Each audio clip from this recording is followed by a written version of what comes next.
इस वीडियो में हम अपने 5 साल के एक्सपीरियंस को शेयर कर रहे हैं कि आप कैसे लिखने वाले हो आंसर और हम उस पर कैसे देने वाले हैं नंबर। तो सारे पैटर्न, सारे सीक्वेंस को आप फॉलो करोगे और तब जाकर के आप अच्छी मार्क्स पा जाओगे अपने एग्जाम में, इसकी फुल गारंटी है। जय हिंद, जय भारत। तो आज हम डिस्क्राइब करने वाले हैं और डिस्कस करने वाले हैं कि हम कैसे बोर्ड एग्जाम में क्वेश्चन के आंसर को लिखेंगे। आप जैसा जानते हो कि बोर्ड एग्जाम नजदीक आ रहा है, ऑलरेडी डेट प्रेस्क्राइब हो चुकी है, तो उसके अकॉर्डिंग हम आपको बताने वाले हैं कि बोर्ड एग्जाम में आप कैसे लिखते हो ना जिसपे आपको फुल मार्क्स मिलते हैं या फिर ज्यादा मार्क्स मिलने के चांसेस रहते हैं। कुछ छोटी मोटी गलतियां हैं जो अक्सर हम कर जाते हैं, इससे मार्क रिड्यूस हो जाता है। पता चल जाता है कि हमारे पास कॉन्सेप्ट अच्छा नहीं है लिखने का या फिर हमारा स्टैंडर्ड हाई नहीं है। तो क्या कुछ चीजें होती हैं, वन बाय वन स्लाइड करके आपको बताते हैं। जैसे आपको जब एक कॉपी दी जाती है, जो ब्लैंक कॉपी होती है, उस पर आंसर सीट लिखा रहता है, मतलब वो आपका आंसर रहता है, उस पर आपको आंसर लिखना है। तो अगर वो आंसर सीट है आपका, तो उस पे केवल आपको आंसर लिखना है, ना कि क्वेश्चन लिखना है। बहुत सारे बच्चे क्या करते हैं ना कि पूरा एक पहले क्वेश्चन लिख देंगे, फिर उसके नीचे आंसर लिखेंगे। तो देखो, जो क्वेश्चन सीट आपको मिलती है ना, उस पे एक भी आंसर नहीं लिखा रहता है, आपको पता है ना, उस पे आपका एक भी आंसर नहीं लिखा रहता है। क्वेश्चन सीट है तो ओनली क्वेश्चन सीट ही है, केवल क्वेश्चन रहेंगे उस पे। उसी तरह से जब आपको आंसर सीट दी जाती है तो उस पे क्वेश्चन नहीं लिखते हैं, डायरेक्टली आंसर लिखते हैं। कैसे लिखते हैं वो हम आपको ही बता रहे हैं। बाकी आपको बस इतना ध्यान रखना है कि आंसर सीट पे ओनली आंसर लिखना है, क्वेश्चन सीट पे ओनली क्वेश्चन लिखना है, ठीक है। तो पहला ही स्लाइड है, only answers must be written in answer sheet. इस चीज को ध्यान रखना, क्वेश्चन नहीं लिखना है, क्वेश्चन नंबर डाल के डैश छोड़ देते हैं।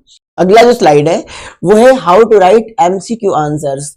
एमसीक्यू जो होते हैं, मल्टीपल चॉइस क्वेश्चन के आंसर लिखने की जो बातें आती हैं, उसमें हम क्या करते हैं ना, जैसे उसमें ABCD करके 4 ऑप्शन दिया रहता है, आप जैसा देखते हो, तो 4 ऑप्शन में से कोई एक सही होता है आपका। कुछ लोग क्या करते हैं ना, चारों ऑप्शन को उतार देते हैं, फिर उसमें जो सही होगा उसको अलग से लिखते हैं। इतना आपको नहीं करना है, आपको बस ब्रीफली आंसर देना है इसका।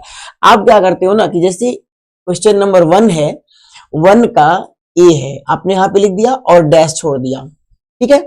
अब नीचे लिखोगे इसका आंसर, और जो ऑप्शन होगा बस उसी ऑप्शन को लिखोगे, मतलब जो भी ऑप्शन होगा उस ऑप्शन को आपने आंसर में लिख दिया, बस इतना ही लिखना है, इसके अलावा कुछ नहीं लिखना है। अगर आपके 10 क्वेश्चन MCQ में दिए जाते हैं ना, तो 10 को आप 10 लाइन में खत्म कर सकते हो, डायरेक्टली भी लिख सकते हो। आपने यहां पर लिख दिया क्वेश्चन नंबर 1 डैश, ठीक है। अब इसका आंसर जब लिखोगे तो ABCDE करके और डायरेक्टली आप आंसर लिखोगे, मतलब उस वाले ऑप्शन को लिखोगे जो ऑप्शन होगा, ठीक है। एक करके हम आपको बताते हैं अभी। मान लो आपके सामने ऐसा क्वेश्चन आ गया कि Nelson Mandela was a, 4 option दे दिया है कि नॉर्मल पर्सन थी, फ्रीडम फाइटर थी, IAS ऑफिसर थी और NOT मतलब नन ऑफ दीज, इनमें से कोई नहीं था। अब आपको पता है कि वो एक फ्रीडम फाइटर थी, तो आप आंसर में कैसे लिखोगे? क्वेश्चन नंबर 1 है तो 1 डाल दिया और यहाँ पे डैश कर दिया। इसका कौन सा ऑप्शन सही है? तो B है, तो डायरेक्टली आप फर्स्ट का B भी लिख दोगे तो गलत नहीं होगा, लेकिन ना ऑप्शन के आगे वो हमको लिखना जरूरी होता है। इससे जानते हो क्या होता है, अभी समझाते हैं। फ्रीडम फाइटर आपने ऑप्शन के आगे लिख दिया। अगर ये लिखते हो ना तो जो कॉपी चेक करता है उसके दिमाग में एक ना फ्रेम बना रहता है कि इस क्वेश्चन का ये आंसर होगा। उसकी जो आंखें होती है ना, उसका जो माइंड होता है ना, वो इस चीज को ढूंढता है, ध्यान रखना, वो इस चीज को नहीं ढूंढता है। कुछ बच्चे कुछ ज्यादा ही शॉर्ट कर देते हैं, केवल ये बी लिख करके छोड़ देंगे और आगे का ऑप्शन नहीं लिखेंगे, तो वहां पे टाइम टेकिंग हो जाता है, फिर पलट के देखना पड़ता है क्या बी ही सही था ना। तो टाइम टेकिंग में थोड़ी प्रॉब्लम आती है, और जब बार बार आपकी कॉपी को चेक करने में किसी को प्रॉब्लम आएगी ना, तो फिर वो गलतियां ढूंढने लग जाएगा। ये ह्यूमन नेचर है, वो गलतियों को ढूंढेगा और वहां पे पॉइंट आउट करेगा, तो आपका नंबर कट सकता है वहां पे। तो ये लिखने का स्टाइल हो गया, डायरेक्टली क्वेश्चन उसका ऑप्शन, ऑप्शन जरूर वहां पे दिखा देना, बाकी अदर तीनों को लिखने की कोई आपको जरूरत नहीं है। देखो, सीक्वेंस ऑफ आंसर्स, ये बहुत इंपॉर्टेंट है, यहाँ पे लोग समझ नहीं पाते हैं। जैसे आपने सुना होगा कि लोग कहते हैं कि इस क्वेश्चन का आंसर आप यहां लिख दो, और जैसे मान लो क्वेश्चन नंबर 1 है, तो क्वेश्चन नंबर 1 का आंसर आपने लिख दिया और फिर एक ही बार क्वेश्चन नंबर 5 लिख दिया, फिर 2 कहीं और लिख दिया। आपको लगेगा कि हमने सारे क्वेश्चन का आंसर लिख दिया है, नो डाउट ये गलत नहीं है। लेकिन यहाँ पे क्या होता है ना कि जो इवेल्युएटर होता है उसके दिमाग में एक फ्रेम बनी होती है कॉपी चेक करने की, आंसर्स के सीक्वेंस की फ्रेम बनी होती है। अब उसकी आंखें बार बार ना एक के बाद दूसरे को ढूंढेंगी, तीसरे को ढूंढेंगी, चौथे को, मतलब सीक्वेंस वाइज ढूंढेंगी, क्रम में ढूंढेंगी। आप क्या करते हो कि सेक्शन ए को ओपन किया और एक ही बार सेक्शन बी के आंसर को लिख दिया, फिर सेक्शन सी को ओपन किया, ए के आंसर को लिख दिया। ये काम मत करना। अगर ज्यादा तक आपको प्रॉब्लम आ रही है ना, तो एक काम आप कर सकते हो कि मान लो सेक्शन ए को अगर आपने ओपन किया ना, तो इसके पूरे क्वेश्चन को पहले खत्म कर लो, भले थोड़ा रैंडमली लिख लो चलेगा। उसके बाद सेक्शन बी को ओपन करो तो उसे खत्म कर लो। लेकिन ज्यादा हद तक अगर आप सही करना चाहते हो आंसर, तो सीक्वेंस में ही लिखना।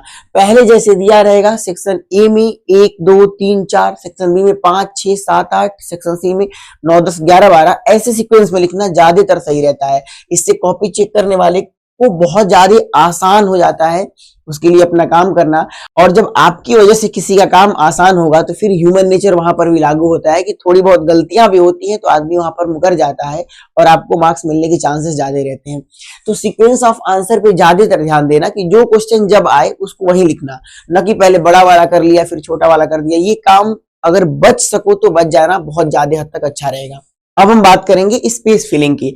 तो देखो कभी कभी क्या होता है कि अगर ये कह दिया ना कि 100 वर्ड में आप आंसर को लिखो, तो कुछ लोग होशियारी क्या करने लगते हैं ना कि बहुत दूर दूर पे लिखना शुरू कर देते हैं। सिंपल सी बात को समझो कि जो कॉपी चेक करने जा रहा है उसे इतना बड़े अच्छे से पता है ना कि आप कितना कितना डिस्टेंस कवर करोगे, कितना कितना स्पेस कवर करोगे या फिर गैप छोड़ोगे, तो कितनी दूर में 100 वर्ड हो जाएंगे। अब आप बहुत दूर दूर पे लिखोगे तो ऐसा नहीं कि उसको समझ नहीं आएगा। एक स्टैंडर्ड होता है कि हम कितना कितना गैप छोड़ते हैं, दो शब्दों के बीच में कितनी गैप होनी चाहिए, इसका स्टैंडर्ड लगभग सब लोग जानते हैं। तो आप स्पेस फिलिंग बड़े ध्यान से करना। कभी कभी आपके दिमाग में ये चलता है कि 100 वर्ड का अगर हमको आंसर लिखना है तो हम 2-3 पेज लिख देंगे तो हमको नंबर मिल जाएगा, ऐसा कुछ नहीं होता है। देखो एक लाइन जो बोर्ड कॉपी होती है ना, उसका एक लाइन जो होता है वो 10 शब्दों को एक स्टैंडर्ड मानता है। 10 शब्दों का अपना एक स्टैंडर्ड होता है उसका, कि उसमें 10 शब्द आ सकते हैं। अब आपकी मर्जी कि आप उसमें 2 ही हटा दो, अलग की बात है, लेकिन 10 शब्द आने चाहिए।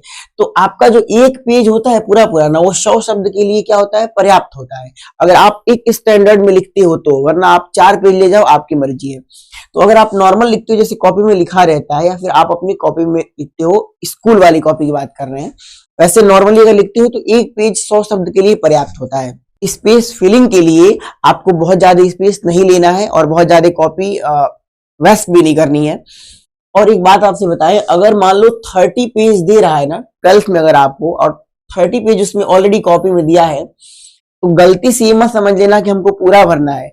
जितना दिया रहेगा ना, अगर आप टॉपर बनना चाहते हो ना, तो आप ओनली 15 पेज में भी अपना काम तमाम कर सकते हो, एक टॉपर बन सकते हो। क्योंकि अभी हमने बताया कि स्पेस फिलिंग को ध्यान में रखना कि कितनी वर्ड में कितना स्पेस आप घेर रहे हो। तो 100 वर्ड आपका एक पेज में हो जाता है, 300 शब्दों में कहता है, तो आपको 3 ही पेज लिखना है, लेकिन सही लिखना है, एक पैटर्न से लिखना है, इस चीज का ध्यान रखना। तो अगर 15 पेज भी आप अच्छे से लिख देते हो ना, तो एक टॉपर बन सकते हो। डजंट मैटर कि आपको पूरा कॉपी फिल करना है, ऐसा अपने दिमाग से निकाल देना अगर हुआ तो। इस स्लाइड में क्या है, कंटेंट कॉपिंग। जैसा हमने इसके पहले भी बताया था आपको कि कंटेंट को कॉपी नहीं करना है। तो कंटेंट को कॉपी मतलब क्या होता है कि अगर कोई क्वेश्चन आपसे किया जाता है तो सेम सेम बुक वाली बात आप उठा के मत लिखना, खुद से बना करके लिखना ज्यादा बेहतर रहेगा। कंटेंट अगर आप कॉपी करते हो तो ज्यादातर नंबर कटने के चांसेस रहते हैं। इससे ये पता चलता है ना कि आपने उसे क्या किया है, क्रैमिंग कर लिया है ना, क्रैम कर लिया है, बहुत ज्यादा रट्टा मार लिया है और उसको हूबहू याद करके लिख दिया है। या फिर एक और बात होती है वहां पे कि आपने कहीं ना कहीं क्या कर लिया है, चीट कर लिया है। क्योंकि जब चीट करोगे तभी हूबहू कंटेंट को आप वहां पर पेस्ट कर पाओगे। तो ये चीज से बचना है, कंटेंट आपको कॉपी नहीं करना है, सेल्फ क्रिएटेड कंटेंट होंगे तो अच्छा रहेगा। अब यहाँ पे आ गया आपका सेल्फ क्रिएटेड कंटेंट। मतलब वही बात जो अभी हमने आपको बताया कि जो क्वेश्चन दे रहा है ना, उसके आंसर का पैटर्न आपके दिमाग में है, उसकी आंसर का बेस जो है, बेस स्टोरी, वो आपके दिमाग में है। लेकिन उस बेसिक स्टोरी को खुद से बना करके लिखना। कैसे एक प्रॉपर आंसर लिखते हैं ना, हमने इसके पिछले वीडियो में बता रखा है, चैनल पे देख लेना जाकर के, बड़े अच्छे तरीके से समझाया है उसमें। तो उसमें सेल्फ क्रिएटेड कंटेंट का जिक्र किया है कि कैसे हम अपना कंटेंट क्रिएट करते हैं। बात वही रहती है, कंटेंट अपना रहता है, स्टाइल अपना रहता है। अब हम बात करेंगे वर्ड लिमिट की। तो वर्ड लिमिट की हमने पिछली स्लाइड में आपको बताया था, एक दो स्लाइड पीछे बताया था कि वर्ड लिमिट क्या होता है कि जितना दिया रहेगा आपको, अगर 100 वर्ड दे दिया ना, तो कभी गलती से ये मत समझना कि अगर हम 150 लिख देंगे तो हमको ज्यादा मार्क्स मिल जाएंगे, ऐसा कुछ नहीं है। आप अगर 100 की जगह 95 लिखते हो ना, एक पैटर्न में लिखते हो, सही से लिखते हो, तो फुल मार्क्स मिल जाएंगे। ये सही है, हम लोगों ने ऐसे दिया है तो हम आपको बता रहे हैं, अपना एक्सपीरियंस शेयर कर रहे हैं। तो आपको 100 वर्ड अगर दे रखा है ना, तो आप बहुत ज्यादा गैप ले लेकर के नहीं, लेकिन नॉर्मल गैप पर एक पेज लिख करके छोड़ दो, आपको नंबर मिल जाएगा। चाहते हो बहुत ज्यादा तो दूसरी पेज का 2 4 5 लाइन ऐड कर सकते हो, कोई जरूरी नहीं है। लेकिन एक इफेक्टिव आंसर बहुत ज्यादा जगह ले ले, बहुत ज्यादा स्पेस ऑक्यूपाई कर ले, इसकी कोई जरूरत नहीं होती। यहाँ पे एक स्टैंडर्ड आंसर अपने वर्ड लिमिट के अंदर ही एक बहुत अच्छा प्रेजेंटेशन दे सकता है। तो वर्ड लिमिट को ध्यान रखना। 200 वर्ड में कह रहा है तो आप 2.5 पेज ले सकते हो अगर चाहते हो, तो बहुत ज्यादा नहीं लेना है, 2 पेज या फिर 2.5 पेज, इतना हो गया 200 वर्ड के लिए। और दूसरी बात क्या है ना कि नो मोर क्रॉस, बहुत ज्यादा काट पीट नहीं करना है उसमें आपको। अगर कहीं गलत हो जाता है, मान लो कि अगर आप एक कंटेंट लिख रहे हो, गलत हो गया, तो आप उसको क्या करो ना कि यहां से यहां तक के कंटेंट को ऐसे एक बॉक्स में घेर दो और एक बार क्रॉस लगा दो। इतना से समझ में आ जाएगा कि वो चीज गलत है। अब आप बहुत बार ऐसे ऐसे जो काटने लग जाते हो ना, इससे नंबर रिड्यूस हो जाता है। और मान लो अगर एक आंसर आप लिख रहे हो, मान लो गलती से एक वर्ड गलत हो गया, तो उसे छोड़ सकते हो, अंडरलाइन कर सकते हो या फिर हाईलाइट कर सकते हो। इससे एग्जामिनर को समझ आता है कि चलो ये गलत हो गया, ज्यादा काट पीट न करना पड़े, इसके लिए इसने ऐसा छोड़ दिया है, तो वो गलत बहुत ज्यादा नहीं होता है। इसलिए बहुत ज्यादा ओवर राइटिंग करने की जरूरत नहीं है, काट कूट करने की जरूरत नहीं है। उससे जो एक पैटर्न होता है ना, वो खुल करके नहीं आता है, आप इधर उधर कर देते हो, बस वहां पे नंबर आपका कट जाता है। अगले स्लाइड में आपके लिए विश है, may God your luck be the best one. इस बेस्ट वन प्लेटफॉर्म पे आपका जो लक है वो बेस्ट वन होना चाहिए हम लोगों की तरफ से।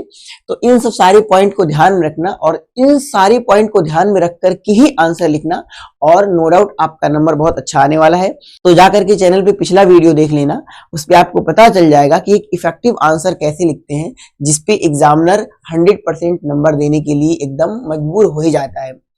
इस वीडियो में हम अपने 5 साल के एक्सपीरियंस को शेयर कर रहे हैं कि आप कैसे लिखने वाले हो आंसर, और हम उस पर कैसे देने वाले हैं नंबर। तो सारे पैटर्न, सारे सीक्वेंस को आप फॉलो करोगे और तब जाकर के आप अच्छे मार्क्स पा जाओगे अपने एग्जाम में, इसकी फुल गारंटी है। तो आज के लिए इतना ही। जय हिंद, जय भारत।